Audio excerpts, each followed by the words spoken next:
Back for another breakdown of what the market is doing, and there's data out there. We're seeing information being provided as far as the U.S. economic calendar is concerned. As we talked about earlier in the week, we had the retail sales and how that was heavily affected mainly by gas prices. It's not so much what people are consuming, how much people are consuming, it's how much it's costing them to consume the same or less. So that's why retail sales were up. It's more of an inflationary thing over actual spending or consuming, let's put it that way. You have business inventories, they look like that they have been up quite a bit. So not as much, I'm guessing not as much selling. Goes back to the same thing. People are spending more, but taking less home. So business inventories, I believe that's why things would go up. Pending home sales, those actually went down from the prior reading quite a bit. And I'm wondering if just because the rates moving the way that they are, people are getting a little bit uneasy about that. Mortgage applications are up. Crude inventories are up quite a bit. So with what's happening in gas prices, we have inventories up. Again, I'm guessing because people are trying to cut back on what they're consuming when it comes to fuel. That's just a guess. Initial claims up. People are claiming unemployment now. Continuing claims, that's also up from what the previous reading was. We've got manufacturing, PMI manufacturing, up just a little bit, not a ton. Gas inventories, up significantly, nearly double what it was before, not quite double, but nearly double.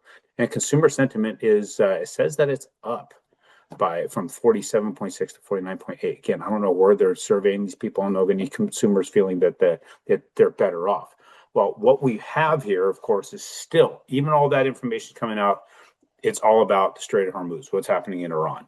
So because of what was happening with the talks of Iran, we saw a little bit of flat movement this morning. And then comes out this news that there's no Iran-U.S. talks going to take place during the Abbas Araghchi. I can't get that name right. He's visiting Pakistan. It seems like there's only be some sort of bilateral engagement. That was just some sort of news that hit the wire. Now all of a sudden bonds go into the red.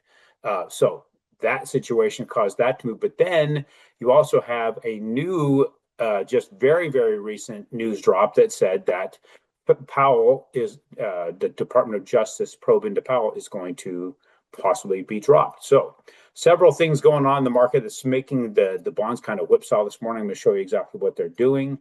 Let's take a quick look. So here's what we're seeing. I'll stretch it so you guys can see it better.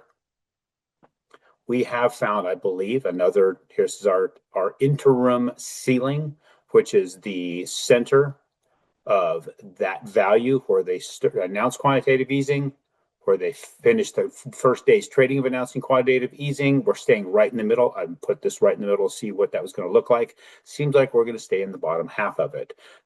But we were heading back down here to match yesterday's drop, but now we're up to yesterday's peak.